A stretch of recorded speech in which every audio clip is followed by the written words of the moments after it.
नमस्कार दोस्तों, स्वागत है आपका स्टडी फॉर सिविल सर्विसेज में। वीडियो को पूरा देखिए। कोई भी आपका फीडबैक है, कोई सजेशन है, तुरंत वीडियो में कमेंट करके जरूर बताइए। अच्छा लगे तो वीडियो लाइक जरूर कर लीजिए और ऐसे वीडियो लगातार फ्री में पाने के लिए चैनल को तुरंत सब्सक्राइब कर लीजिए और बेल आइकन को जरूर टैप कर लीजिए ताकि आगे भी सारे वीडियो आपको मिलते रहे। यूट्यूब में फॉलो करते हैं तो प्लीज ये वाला फ्री टेलीग्राम चैनल जरूर ज्वाइन कर लीजिएगा। सारे नोटिफिकेशन, सारे अपडेट यहीं पे आते हैं, ध्यान रखिएगा। स्टडी फॉर सिविल सर्विसेज का कोई भी पेड ग्रुप अगर आपको ज्वाइन करना है तो सिर्फ 8564805096906503864455 यही नंबर है हमारे, सिर्फ जहां पे कॉल या व्हाट्सएप कर सकते हैं। इंस्टाग्राम पे हमारा पेज जरूर फॉलो कर लीजिएगा, स्टडी फॉर सिविल .सर्विसेज है। ट्विटर पे हमको जरूर फॉलो कर लीजिएगा, @study for civils है। सारे क्वेश्चन अटेम्प्ट करिए और स्कोर अपना तुरंत कमेंट करके बताइए।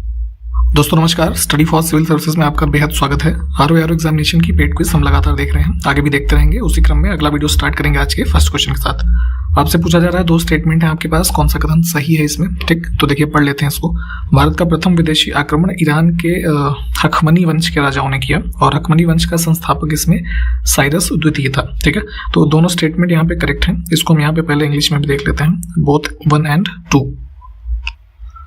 तो जैसे ये साइरस 2 लिखा हुआ है, ठीक है, तो इसको जो है कुरुश भी कहीं कहीं आपको लिखे मिलेगा, ठीक है, कुरुश। तो ये सबसे पहले देखेंगे यहाँ से हखमनी डायनेस्टी का जो फाउंडर था और इसी का उत्तराधिकारी था डेरियस प्रथम, ठीक है। उसका शॉर्ट फॉर्म में कहीं कहीं आपको दारा प्रथम नाम मिलेगा। तो 1516 एडी के आसपास में आप देखेंगे, जैसे गांधार का जो रीजन है, ये इंडस वाला रीजन है ना, तो यहाँ से ये ईरान का जो ये सबसे फर्स्ट अटैक माना जाता है, ठीक। तो उसी के संबंध में ये था। तो दोनों स्टेटमेंट करेक्ट हैं। डिटेल में चाहें तो आप ये इन सब चीज़ों को पढ़ लीजिए। अब जब विदेशी आक्रमण भारत पे होने लगे तो उनका प्रभाव क्या रहा, ठीक है? तो भारत का पश्चिम के साथ संबंध जो है सुदृढ़ हुआ, क्योंकि कई, अब जब एक जगह से दूसरी जगह लोग जाते हैं, ठीक है, तो कुछ ना कुछ इम्पैक्ट आएगा, उनके कुछ रिलेशंस बिल्ड होंगे ना। तो उस संबंध में हुआ, ट्रेड वगैरह होने लग गया, ट्रेड बढ़ने लगा। खरोष्ठी लिपि जो देखेंगे आप भारत में, इसका जो है ना, तो क्योंकि इसका जो है एक तरीके से हम मानते हैं कि जो जन्म है ईरान की एक अरमाइक लिपि था, ठीक है, उससे ही हुआ है, तो ये भी डेवलप हुआ। तो तीनों ही सही है, हम डी विकल्प को चुन लेंगे। अब इसमें आ ही गया कि खरोष्ठी लिपि का जन्म जो है किस लिपि से हुआ है, तो वही ईरान की जो है ना, अरमाइक लिपि। जो इंस्क्रिप्शंस में आप आगे पढ़ते हैं ना कि फलाना जो है शिलालेख खरोष्ठी लिपि में लिखा गया है, या ऐसी जो चीजें हैं, तो ये उससे ही संबंधित है, ध्यान रखें। अब यहाँ पे देखिए, सिकंदर यानी अलेक्जेंडर के बारे में आप पढ़ते हैं, कौन सा कथन उसके संबंध में गलत है, ये पूछा जा रहा है। तो ईरानी आक्रमण हमने अभी देखा ऊपर, उसके बाद मैसिडोनिया का निवासी था, मकदूनिया हिंदी में कहते हैं, सिकंदर, ठीक। तो इसका आक्रमण जब भारत में स्टार्ट हुआ तो खैबर दर्रे से इसने प्रवेश किया, बिल्कुल ठीक बात है। सबसे पहले इसने जिन जनजातियों को हराया, अश्वजीत और निशा, ये भी ठीक है। आम्बी जो है, ये आप देखेंगे तक्षशिला के रीजन में शासक था, तो इसने आत्मसमर्पण कर दिया था, ठीक है, और उसके साथ ही हो गया था एक तरीके से। तो ये कथन भी सिकंदर के संबंध में सही है, गलत कुछ भी नहीं है, डी विकल्प को चुनेंगे। फर्दर इसको आप पढ़ लीजिएगा। सिकंदर के संबंध में कौन सा तथ्य सही नहीं है, यहाँ पे देख लेते हैं। मैसिडोनिया का शासक था, ये हमने अभी ऊपर देखा, ये बिल्कुल ठीक है। ये बुकाफेला व निकैया, इन दो नाम से 2 नगर बसाए थे इसने जब हाइडेस्पीस का युद्ध हुआ था उसके बाद, ठीक। ये कथन भी बिल्कुल ठीक है। इसके पिता का नाम फिलिप द्वितीय था, ये भी ठीक है। और सी विकल्प हमारा गलत है। सिकंदर की मृत्यु अफ्रीका में हुई, ये गलत है। इसको जो है कह लीजिए, जो अंतिम संस्कार इसका हुआ वो अलेक्जेंड्रिया अफ्रीका में हुआ। ऐसा शासक हुआ कि पैदा हुआ ये जो है यूरोप में, आपका मकदूनिया में। मृत्यु हुई इसकी बेबीलोन, जो कि एशिया में है, ठीक। और बाद में इसका जो है रिचुअल्स किए गए अफ्रीका में, ठीक। तो ये भी ध्यान रखेंगे, अलेक्जेंड्रिया अफ्रीका में। तो सी विकल्प जो है गलत था। अब देखिए, सिकंदर के बारे में हम यहाँ कई सारे क्वेश्चन देख ही रहे हैं, वैसे फिर भी आप डिटेल में जो भी सारे फैक्ट्स हैं आप इसको पढ़ लें। अब यहाँ पे इस प्रश्न में देखिए कि इसकी सफलता के क्या कारण थे, ये पूछा जा रहा है आपसे, ठीक। तो उस समय जाहिर सी बात है, कोई भारत में केंद्रीय सत्ता नहीं थी, है ना। सत्ता यहाँ लिखा, ये गलत हो जाएगा, सत्ता होना चाहिए। तो ये रीजन था। सिकंदर की फौज एक बेहतर थी, जाहिर सी बात है। और जो भी देशद्रोही शासक हुए, जैसे भी हमने ऊपर देखा, आम्बी ने समर्पण कर दिया था, वैसे ही कई सारे जो इससे जाकर के मिले, तो उनकी सहायता से भी ये सफल रहा। तो सभी कारण है। आपको ये हमें बताना है कि सिकंदर का जो घोड़ा था, काफी फेमस था, हॉर्स, उसका क्या नाम था, जरा कमेंट करके बताइए। अगला देखिए, वितस्ता का युद्ध अन्य किस नाम से जाना जाता है, ठीक। तो आप जानते हैं कि सिकंदर और पुरु यानी पौरुष के मध्य जो है ये युद्ध होता है। तो यहाँ पे 3 विकल्प हैं, पुरु का युद्ध, झेलम का युद्ध और कर्री का युद्ध, है ना, इन तीनों नाम से जाना जाता है। ठीक,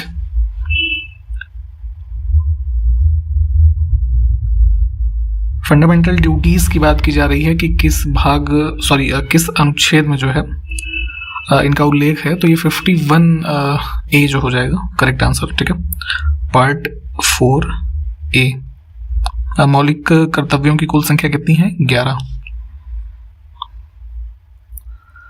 अगला है कौन सा कथन सही है, देख लीजिए। मूल संविधान में मूल कर्तव्यों को रखा गया था, मूल अधिकारों को नहीं। तो ये कथन तो सरासर गलत है, क्योंकि फंडामेंटल राइट्स आपके स्टार्टिंग से हैं। फंडामेंटल ड्यूटीज नहीं थे मूल संविधान में, इनको बाद में जोड़ा गया है 1976 में। ठीक है, दूसरा स्टेटमेंट जो है ये ठीक है। 42nd अमेंडमेंट हुआ था सरदार स्वर्ण सिंह कमेटी की जो है रिकमेंडेशन पे, मूल कर्तव्यों को हमने शामिल किया, तो केवल दूसरा विकल्प जो है ये ठीक होगा।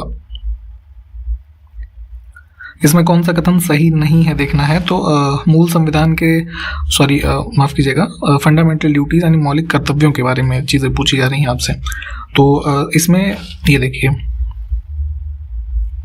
वर्तमान में कुल 11 इनकी संख्या है, बिल्कुल ठीक है।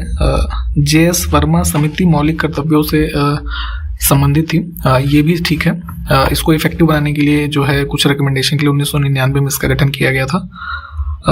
मूल कर्तव्य जो है US के संविधान से लिए गए, ये गलत है। हमने USSR जो पहले हुआ करता था उसके संविधान से जो है इंस्पायर होकर के लिया था। शुरू में इनकी संख्या 10 थी, बाद में जो है 2002 में एक और अमेंडमेंट करके इसमें एक जो एजुकेशन वाला है उसको जोड़ा गया। ठीक,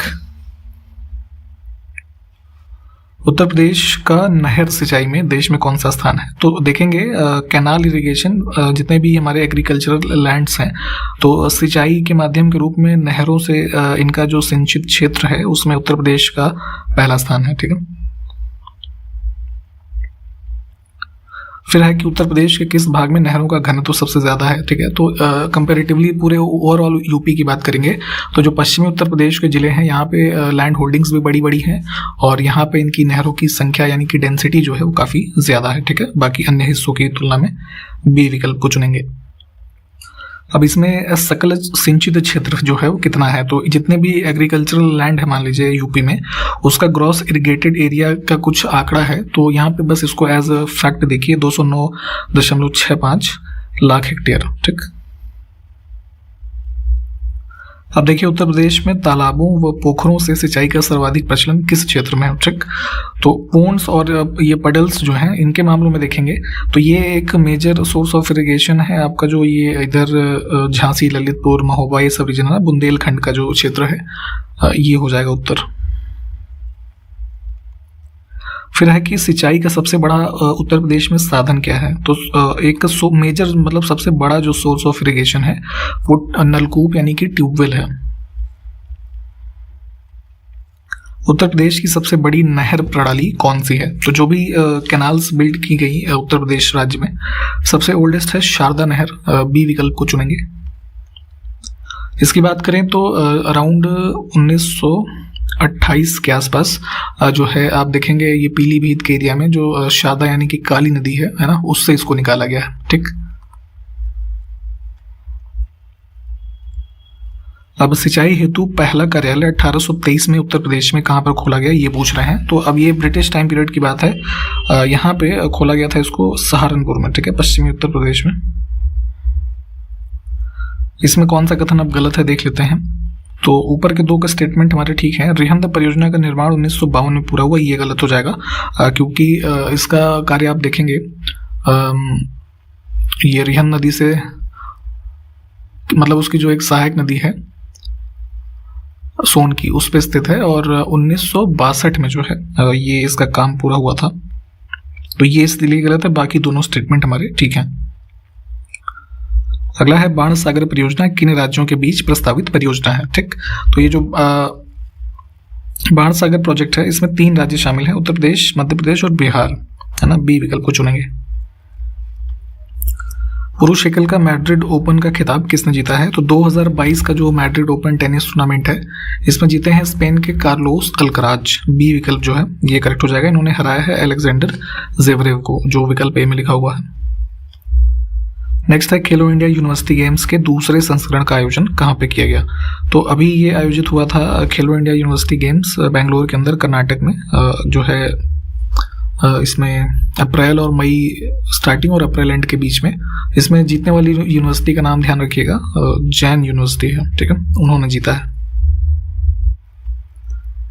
नवीनतम अध्ययन के अनुसार भारत में रामसर साइट्स यानी कि जो वेटलैंड्स होते हैं उसके संबंध में आप जानते हैं ऐसे स्थलों को रामसर साइट के रूप में डेजिग्नेट किया जाता है। उनकी कुल संख्या अगस्त 2022 तक कितनी हो गई है। तो अभी देखेंगे वर्तमान में कुल जो है इनकी संख्या अब है 75, ठीक, विकल्प डी। राष्ट्रीय स्वच्छ गंगा मिशन ने आजादी का अमृत महोत्सव के हिस्से के रूप में जो इनिशिएटिव ये चल रहा था ना, आजादी का अमृत महोत्सव, तो इसके हिस्से के रूप में किस स्थान पर नमामि गंगे अमृत वाटिका की स्थापना की, ठीक है। तो ये ध्यान रखिएगा, इसको स्टैब्लिश किया गया था न्यू दिल्ली में। अगला देखिए, निम्न में से कौन सा कथन सही है। तो वायुमंडल जो है गैसों, वाष्प, जल वाष्प और धूल के कणों से बना हुआ है। तो जो भी एटमॉस्फेयर आप देखते हैं जिसमें आप सांस ले रहे हैं, क्या है वो, इन चीज़ों का ही तो मिश्रण है। और कार्बन डाइऑक्साइड एवं जल वाष्प जो है पृथ्वी की सतह से आप 90 किलोमीटर तक का जो ऊपर जाएंगे तो यहाँ तक इनकी अवेलेबिलिटी होती है, उसके बाद इनकी जो स्थिति है वो शून्य हो जाएगी, ठीक है। ये कथन बिल्कुल ठीक है। ऑक्सीजन के केस में लगभग ये ऊंचाई 120 किलोमीटर के आसपास तक है, ठीक। तो दोनों ही कथन ठीक है, हम इसमें एक और दो दोनों को चूज करेंगे। अब चूंकि देखिए नया सेंसस हुआ नहीं है तो अभी भी 2011 के आंकड़े ही आपके लिए जरूरी हैं। तो उस संबंध में भारत में कुल कितने प्रतिशत की जो शहरी जनसंख्या है वो आपसे आंकड़ा पूछा जा रहा है। तो ये 31.1%, डी विकल्प को चुनेंगे। अब देखिए 2011 के सेंसस में ही भारत में कुल कितने प्रतिशत ग्रामीण महिलाओं की संख्या है, ठीक। तो भारत की जो कुल संख्या थी उसमें मतलब ग्रामीण महिलाओं की संख्या देखेंगे ग्रामीण और शहरी के कंपैरिजन में, तो ग्रामीण जनसंख्या महिलाओं की थी 69.1%, ठीक। तो ये कहाँ मिल रहा है हमको, ऑप्शन 1 में। और पुरुषों की अगर हम बात करें, पुरुषों से मतलब ग्रामीण पुरुष और शहरी पुरुषों की तुलना में, तो पुरुषों की संख्या जो है वो कम थी, वो 68.6% थी, ठीक। तो ये आंकड़े हैं, जितने भी रेलेवेंट ये फैक्ट्स हैं ये सेंसस के, ये आपको पता होनी चाहिए, ये पूछे जाते हैं। अगला है, निम्न में से कौन सा वर्ष चावल का अंतर्राष्ट्रीय वर्ष था, यानी कि इंटरनेशनल ईयर ऑफ राइस। तो अलग अलग एग्रीकल्चर की जो कमोडिटीज हैं उनके संबंध में किसी न किसी वर्ष को कुछ को भारत में नेशनल लेवल पे, कुछ को इंटरनेशनल लेवल पे यूएन के द्वारा डिक्लेयर किया गया हुआ है। तो ये लिस्ट कई बार पूछी जाती है। तो उसी क्रम में जो इंटरनेशनल ईयर ऑफ राइस है ये है वर्ष 2004। अगला है, निम्नलिखित में से कौन सा वर्ष मोटे अनाज का राष्ट्रीय वर्ष, यानी कि इंडिया के सेंस में यहाँ पे बात हो रही है, national year of coarse serials.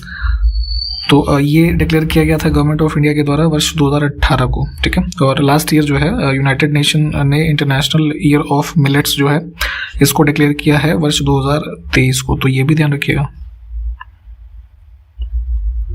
अगला देखिए कि निम्नलिखित में से जलोढ़ मृदा में किस पोषक तत्व का अभाव होता है। तो आप जब सॉइल्स के बारे में पढ़ेंगे इंडिया में, तो जलोढ़ मृदा जिसमें आप देखेंगे कि ये पोटाश और लाइम इनकी तो प्रचुरता होती है, लेकिन वहीं जब हम नाइट्रोजन की बात करें या फिर इसकी फॉस्फोरस की, ठीक है, तो ये जो है इनका अभाव होता है, ठीक।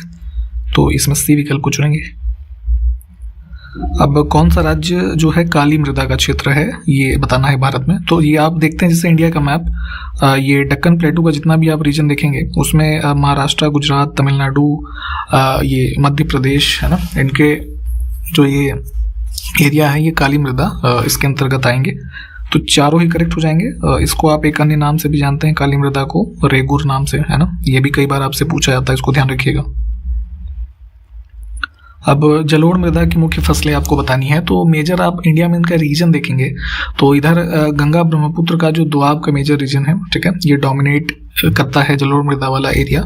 इसमें मुख्य फसल आप देखेंगे तो कौन कौन सी होगी, धान होता है, गेहूं, गन्ना, इसके अलावा जैसे आलू जो तिलहनी फसल है, और ये दाल वगैरह भी होती है, ठीक है। तो ये मेजर क्रॉप्स हैं इसमें, विकल्प ए।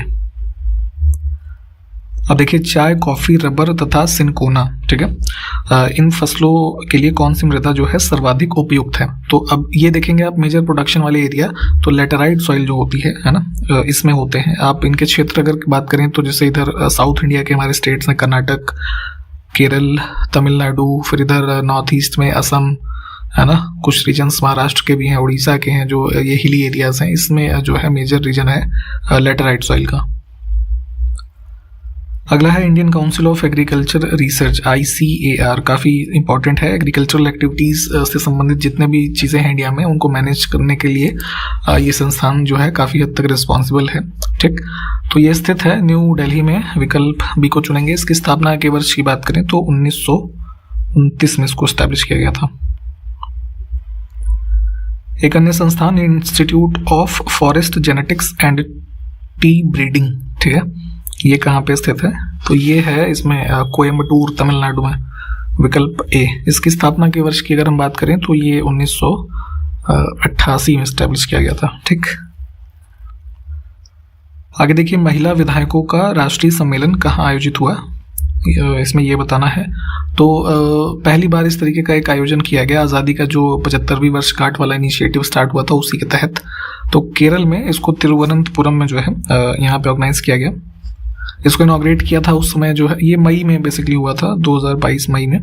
तो रामनाथ कोविंद जी उस समय राष्ट्रपति थे, उन्होंने इसका उद्घाटन किया था, ठीक, ये भी ध्यान रखिए। हाल ही में प्रथम भारत पशु स्वास्थ्य शिखर सम्मेलन, ठीक है, इंपॉर्टेंट है। एनिमल हेल्थ समिट जो है ये 2022 का कहाँ पे आयोजित किया गया, तो इसको जुलाई 2022 में आयोजित किया गया था न्यू दिल्ली में। किस राज्य कि एक व्यक्ति में दुनिया का दुर्लभतम ब्लड ग्रुप EMM नेगेटिव है ना, ये पाया गया। तो ये एक तरीके की इंपॉर्टेंट न्यूज़ है, एक तरीके से ध्यान रखिएगा इसको। देखिए जो नॉर्मल आप ब्लड ग्रुप्स के बारे में पढ़ते हैं जैसे A, B है ना, O या फिर AB है ना, ये नॉर्मल से 4 ब्लड ग्रुप्स होते हैं। इसके अलावा भी कई सारे रेयरेस्ट जो है ना ब्लड ग्रुप्स होते हैं, वो मतलब ऐसे बहुत डिटेल होता है वो, खैर उतना जानने की आपको ज़रूरत नहीं है। बट जैसे कुछ एंटीजेंस की हाई फ्रिक्वेंसी एंटीजेंस और इस तरीके की जिनमें कमी होती है ऐसे लोगों में, तो उनमें डिटेक्ट किए जाते हैं ये रेयरेस्ट ब्लड ग्रुप्स। तो उसी क्रम में EMM नेगेटिव एक प्रकार का एंटीजन है ना, हाई फ्रीक्वेंसी एंटीजन, जिसकी कमी की वजह से एक उसको नाम दे दिया गया है EMM नेगेटिव ब्लड ग्रुप, ठीक। तो ऐसा अभी मामला पाया गया है, एक लगभग 65 वर्षीय हार्ट का पेशेंट है यहाँ गुजरात में, ठीक, उसमें। तो भारत का जो है ये पहला ऐसा केस है और विश्व का 10वां है, ठीक है। पहले भी 9 लोगों में ये EMM नेगेटिव पाया गया था। तो ये डिटेल संबंधित है, इससे ध्यान रखिएगा। सी विकल्प हमारा करेक्ट है। अब इसमें देखिए कुछ इंस्टीट्यूशंस लिखे हैं और कहाँ पे स्थित हैं उसकी सूची है। तो कौन सा युग्म सुमेलित नहीं है, तो इसमें गलत हो जाएगा Indian institute of spice research, ये मसाले वाला जो रिसर्च इंस्टीट्यूट है ये वहाँ है आपका कालीकट केरल में, ठीक, कानपुर में नहीं है। बाकी के विकल्प ठीक है, इन्हें देख लीजिएगा। फिर से देखिए कौन सा युग्म सुमेलित नहीं है, तो इंस्टीट्यूट्स हैं और जगह का नाम लिखा हुआ है। तो इसमें जैसे जो लाख के कीट होते हैं ना, तो उनका एक रिसर्च इंस्टीट्यूट है यहाँ रांची में है, ये लखनऊ में नहीं है। सी विकल्प गलत हो जाएगा, बाकी के विकल्प ठीक हैं। अब इसमें फिर से देखिए सुमेलित नहीं है, कौन सा इसको चुनना है। तो 3 इंस्टीट्यूट है यहाँ पे, तो तीनों ठीक लिखे हुए हैं, ठीक है, अपनी अपनी जगह से सुमेलित हैं। तो नन ऑफ द अबव चुनेंगे क्योंकि गलत कुछ भी नहीं है। अब इसमें देखिए किस राज्य में मरुस्थलीय मृदा पाई जाती है। डेजर्ट सॉइल की बात हो रही है, तो जैसे ये थार का डेजर्ट या इस तरीके के जो डेजर्ट वाले रीजन है ये वेस्टर्न इंडिया में आप देखेंगे। राजस्थान का जो मेजर रीजन आता है, तो राजस्थान मरुस्थलीय मृदा वाला क्षेत्र है। इसके अलावा हरियाणा है, पंजाब है, ठीक है, तो यहाँ से हम पंजाब को ले लेंगे, हरियाणा को ले लेंगे। और जैसे वेस्टर्न यूपी के भी कुछ रीजन जो हैं जिसमें इधर आपका जो बिजनौर, बागपत, ये सब वाला रीजन है, ये हो जाएगा। तो इसमें सिर्फ 1 और 3 जो है इसको चुनेंगे हम, ठीक। अब जैसे आपको पता है कि जैसे इनमें मरुस्थलीय मृदा में मुख्य फसलें जो होती हैं, तो आप देखेंगे कि ये बाजरा, ज्वार, जो सरसों या जौ या जो और मोटे अनाज हैं, तो ये सब इधर ही आप देखते हैं ना कि जैसे पंजाब, हरियाणा, राजस्थान, इन सब में इनका प्रोडक्शन भी काफ़ी ज़्यादा होता है, ठीक। तो उसी से संबंधित है ये मरुस्थलीय मृदा। आगे देखिए जनगणना 2011 के अनुसार भारत में कुल कितने प्रतिशत की अनुसूचित जनजाति है, ठीक। शेड्यूल्ड ट्राइब की बात हो रही है, ST की। तो ओवरऑल देखेंगे तो ये प्रतिशत जो था कुल जनसंख्या में 8.6% का था, ठीक। ए विकल्प करेक्ट हो जाएगा। अब उसी में एससी पॉपुलेशन की पूछ रहे हैं, कुल प्रतिशत जनसंख्या जो है वो कितनी थी। तो एससी की कुल पॉपुलेशन में जो है शेयर था 16.6%।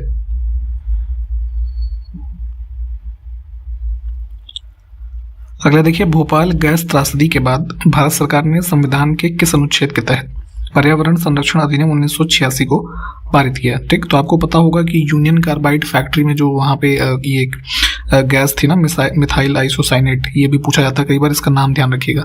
तो इसकी वजह से कई सारे लोगों की मौत हो गई थी, है ना, गैस त्रासदी में। तो उसी के बाद ये एनवायरमेंटल प्रोटेक्शन एक्ट जो बनाया गया यूजिंग आर्टिकल 253। ठीक, तो ध्यान रखेंगे, इनको ऐसे ही कोरिलेट करके पढ़ा करिए तो चीज़ें लंबे समय तक याद रहेंगी। अगला देखिए, वैश्विक पर्यावरण सुविधा यानी कि GEF, ग्लोबल एनवायरनमेंट फैसिलिटी। तो इसको बेसिकली जो है इसकी स्थापना की गई थी, जो रियो समिट के बारे में हमने पहले भी देखा, रियो समिट 1992 का, उसके अंतर्गत इसकी स्थापना हुई है। तो ये एक तरीके से वित्तीय तंत्र के रूप में कार्य करता है। इनमें से दिए हुए कौन कौन से जो सम्मेलन है ना, या जो भी प्रोविजंस एनवायरनमेंट की दिशा में किए गए हैं, है ना। तो यहाँ पर जैसे हमारे पास 3 चीज़ें लिखी हुई हैं, CBD है ना, मिनीमाता कन्वेंशन है, और UNCCD है। इसके अलावा भी जैसे ये आपका स्टॉकहोम कन्वेंशन है ना, और UNFCCC जो है, ये सारी चीज़ें हैं, इसको डिटेल में देख लीजिएगा। सबके लिए जो है ये GEF कार्य करता है। इसमें D विकल्प को चुनेंगे। अब देखिए, पूछा गया इसमें कि वैश्विक पर्यावरण सुविधा की स्थापना किस वर्ष में हुई। तो रियो अर्थ समिट के दौरान ही 1992 में ये विकल्प करेक्ट हो जाएगा।